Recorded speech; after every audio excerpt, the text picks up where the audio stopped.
कांतारा के एंड में जब शिवा देवेंद्र के घर एकदम प्योर होकर गया था, उसे ठीक पहले वो जंगल में आग के सर्कल में गया था और वहाँ उसने ऐसा कुछ देखा था कि शिवा ने मांस खाना और दारू पीना छोड़ दिया था एंड वो बहुत ही शांत और पवित्र हो गया था। तो आखिर उसने ऐसा क्या देखा था? पाताल लोक में एक हाथ में परशु, एक हाथ में त्रिशूल, खून से लथपथ बुराई का सामना करते हुए पत्थरों के बीच हमें एक शक्ति दिखाई देती है एंड ये है कांतारा अ लेजेंड चैप्टर 1 का टीजर, ना कि कांतारा चैप्टर 2।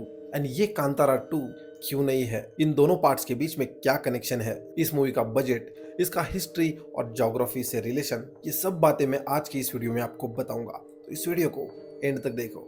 तो चलिए शुरू करते हैं। मैं हूं हर्ष और आप देख रहे हैं हर्ष टीवी। तो भाई लोग, कांतारा 1 में शिवा एंड शिवा के फादर आग के रिंग के बीच में जाकर गायब हो गए थे एंड शिवा को मूवी के एंड में बेटा भी हुआ था। तो उसके आगे की स्टोरी क्या होगी? क्या शिवा का बेटा आगे जाकर बड़ा होगा? ये स्टोरी आपको कांतारा 2 में देखने मिलेगी, बट ऐसी कोई बात नहीं है क्योंकि इस मूवी का नाम है कांतारा अ लेजेंड चैप्टर 1 और ये कांतारा का सीक्वल नहीं बल्कि प्रीक्वल है। यानी इसमें हमें शिवा के बेटे की नहीं, शिवा के बाप, उसके दादा के पहले की कहानी देखने मिलेगी क्योंकि इस टीजर में हमें ये टाइम कदम्बा साम्राज्य के टाइम का दिखाया गया है। तो अब कदम्बा डायनेस्टी क्या है? तो as per Karnataka history, Karnataka के पहले राजा यानी कि फर्स्ट किंग थे कदम्बा एंड इन सब में सबसे मेन राजा थे त्रिलोचन एंड माना जाता है कि त्रिलोचन का जन्म शिव जी के आंसुओं से हुआ था और उन्हें शिव जी की तरह तीन आंखें थी। तो ये कहानी त्रिलोचन की हो सकती है, बट नहीं।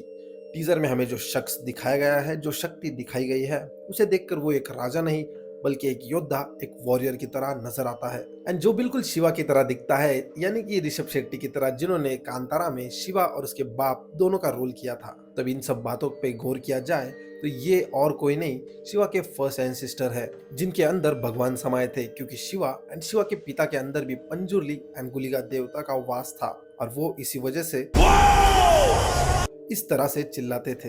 एंड इन सब बातों में लॉजिक भी है क्योंकि गुरुवा शिवा का कजिन था बट वो इस तरह से चिल्लाता नहीं था एंड उसे देवेंद्र ने बड़े ही आसानी से मार भी डाला था। एंड उसके बिल्कुल ऑपोजिट था शिवा, क्योंकि आप लोगों ने कांतारा के क्लाइमैक्स में देखा ही होगा कि किस तरह से उसने योद्धा की तरह लोगों का सामना किया था और दुश्मनों को मार भगाया था। तो ये बात तो क्लियर है, ये शक्ति सिर्फ शिवा और उसके ट्रू एंसेस्टर्स के पास ही जाती है एंड ये वॉरियर ठीक उसी फायर रिंग के नीचे खड़ा है जिसे मैंने मेरे लास्ट वाले वीडियो में एक्सप्लेन किया था। कांतारा और कांतारा अ लेजेंड चैप्टर 1 में एक चीज कॉमन है, वो फायर की रिंग, यानी कि वो रोशनी जो सब कुछ दिखाती है क्योंकि शिवा कांतारा के एंड में इसी रिंग से ट्रांसफॉर्म होकर निकला था जब वो देवेंद्र के घर खाना खाने गया था। And Kantara a legend chapter 1 movie की स्टार्टिंग इसी सीन से होगी। जब शिवा उस फायर की रिंग में जाएगा तब उसे कुछ ऐसा देखने मिलेगा जिस वजह से वो पवित्र हो जाएगा और उस रिंग से निकलने के बाद शिवा में कितना ज्यादा बदलाव आया था ये मैंने मेरे इस वाले वीडियो में एक्सप्लेन किया है। यहाँ शिवा को इस रोशनी ने उसकी जो असली सच्चाई है उसके बारे में बताया था, उसे दिखाया था। इन सब बातों को अगर छोड़ भी दिया जाए तो ऋषभ शेट्टी ने इन दोनों मूवीज के बीच एक और चीज कॉमन रखी है, सिमिलर रखी है, जो कि है शिव एंड विष्णु का कनेक्शन। जैसे कांतारा 1 में हीरो एंड एंटी हीरो का नाम शिवा और मुरली था, यानी कि महादेव, एंड विष्णु का अवतार कृष्ण यानी कि मुरली। तो ठीक इस टीजर में हम वॉरियर के हाथ में त्रिशूल और परशु को देख सकते हैं जो महादेव और भगवान परशुराम यानी कि विष्णु के छठवें अवतार को दर्शाता है। कांतारा 1 में शिवा और मुरली एक दूसरे से झगड़ते हैं बट एट द एंड गांव को और जंगल को बचाने के लिए वो दोनों एक साथ आकर दुश्मनों का सामना करते हैं और इससे हमें ये पता चलता है कि ऋषभ शेट्टी ने ये स्क्रिप्ट लिखते वक्त हमारी हिस्ट्री का कितना ज्यादा अभ्यास किया है एंड सिर्फ हिस्ट्री का ही नहीं, उन्होंने ज्योग्राफी का भी अभ्यास किया है क्योंकि तुलुनाडु में भूतकोला की परंपरा होती है। भगवान परशुराम का वास भी तुलुनाडु में ही होता है जहाँ उनके 7 अलग अलग मंदिर है और इसके ऊपर महादेव का गोकर्णा भी तुलुनाडु में स्थित है। तो आप लोग देख सकते हैं हिस्ट्री और ज्योग्राफी का कितना ज्यादा गहरा अभ्यास करके हमें ये मूवी दिखाई जाने वाली है। एंड इस टीजर की रिलीज डेट भी बहुत ही सोच समझ के फिक्स की गई थी क्योंकि ये टीजर त्रिपुरा पूर्णिमा पे रिलीज किया गया था एंड ऐसा माना जाता है कि त्रिपुरा पूर्णिमा पे भगवान शिव और विष्णु एक साथ पृथ्वी पे आते हैं एंड ऋषभ शेट्टी ने हमें त्रिपुरा पूर्णिमा के दिन शिव और विष्णु से रिलेटेड विजुअल्स भी दिखाए हैं। भाई सोच हो तो ऐसी।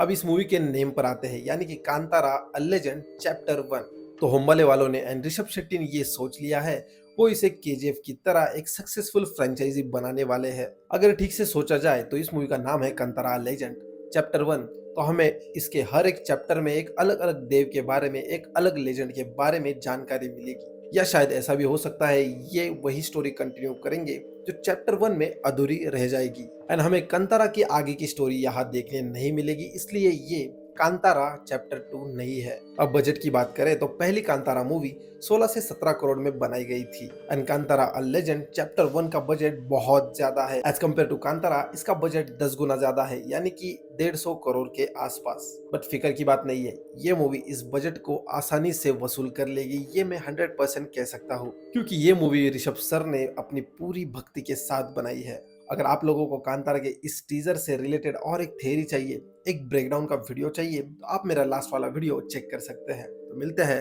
नेक्स्ट वीडियो में, तब तक के लिए बाय बाय।